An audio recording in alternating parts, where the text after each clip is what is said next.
tí mo fẹ́ bọ́ sílẹ̀ láti escape láti máa sá lọ èyí tó wà lẹ́yìn mi bó ṣe fún mi ní igi láti ẹ̀yìn.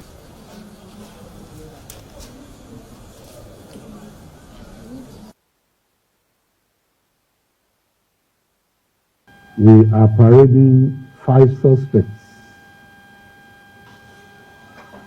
1 on law, breaking of law and order. 4 on kidnapping related cases. On entering the forest reserve where the incident took place, they were confronted and attacked very heavily.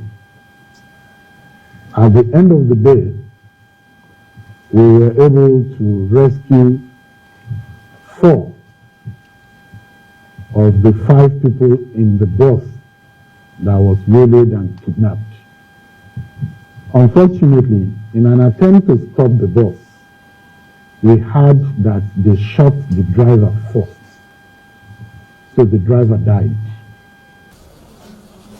Amotekun's recent operation in Ondo State was more than just a rescue mission, it was a statement.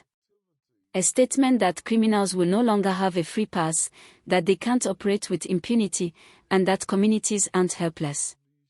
The intensity of this operation brings us face to face with the reality that our security forces are constantly on the front line, putting their lives at risk to ensure our safety. As I said earlier, the operation began when a passenger bus was ambushed. A group of Fulani bandits, known for terrorizing the rural areas and highways, struck without warning. The bus driver was shot and killed, and 5 innocent passengers were kidnapped.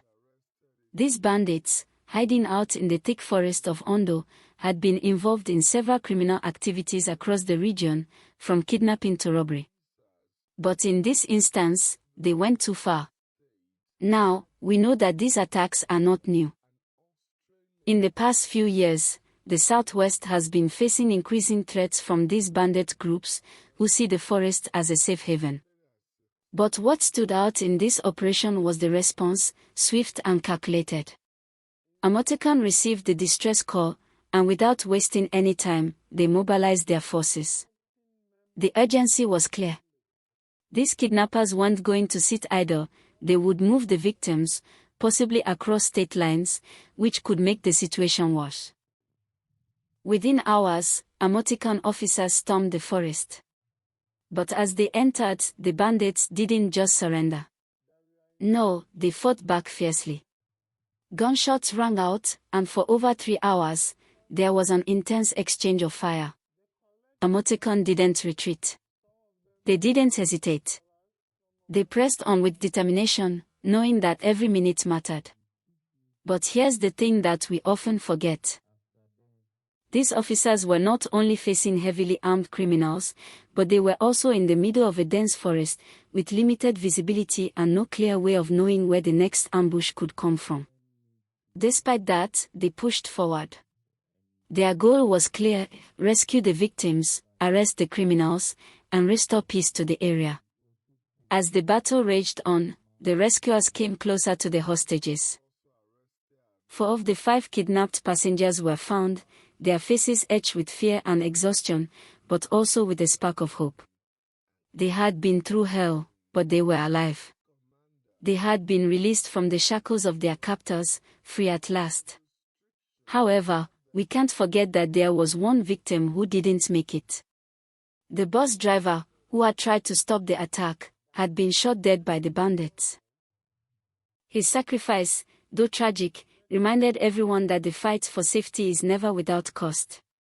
When the operation finally came to an end, Amotekun had arrested 5 individuals linked to the kidnapping.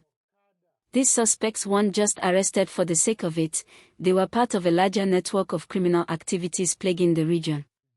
For the authorities, this was a significant victory. The dismantling of such criminal networks is critical in ensuring that these bandit groups don't just disappear and resurface in another part of the country.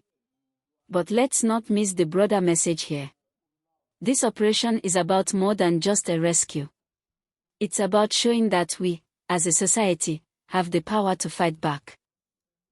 It's about proving that we are not helpless, that the government and security agencies can take action when necessary, and that the law is stronger than the criminals who try to tear communities apart. Amotekun's success came at a high price, but it also set an important precedent. By not paying the ransom, the authorities sent a clear message to the criminals: kidnapping for ransom will not be tolerated. The success of the rescue shows that we can take the fight to the criminals and win. It also shows that when we stand together, when security forces and local communities collaborate, we can overcome these challenges. As this story continues to unfold, we need to understand that it's not just about one victory in one operation. It's part of a larger movement to restore security across Nigeria. These operations, this approach, is not just about Amotekun or Ondo State, it's a model that could be replicated in other parts of the country. The idea is that communities and security forces must come together, share information, and be proactive in preventing crimes before they happen. And while we celebrate Amotekun's success, we also need to understand that the work isn't over yet. The question now becomes, how can we, as a community, support these efforts? The truth is, our safety doesn't just rest on the shoulders of Amotekun or the police, it rests on all of us. We need to stay vigilant, report suspicious activities, and make sure that we are working with local authorities to create safer communities. If you see something, say something. The days of looking the other way are over. We all have a role to play in the fight against crime. Moreover, we need to continue supporting our security forces. They are the ones putting their lives on the line every day to ensure that we can live in peace. We can support them by giving them the resources they need, by ensuring that they are properly trained, and by encouraging our communities to trust and work with them. These efforts are not just for today's victory but for the future. As we wrap up this incredible story, let's take a moment to reflect. The victims, although they have been freed, will carry the trauma of their experiences for a long time. Our thoughts are with them and their families. It is a reminder of the real impact of these crimes on people's lives. We need to ensure that the healing process begins for them, and we must continue to support the families of those who lost their lives, like the bus driver who made the ultimate sacrifice. This story shows that while the road ahead may be long and filled with challenges, we are not powerless. With determination, collaboration, and strong leadership, we can push back against crime and take back our communities.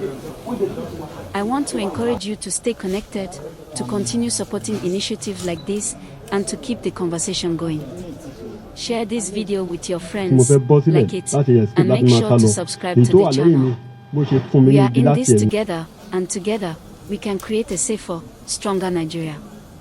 Thank you for your time, and remember, the fight is far from over.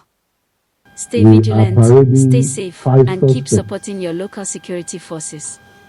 Let's continue this journey together. 1, breaking of law and order. 4, on kidnapping related cases. On entering the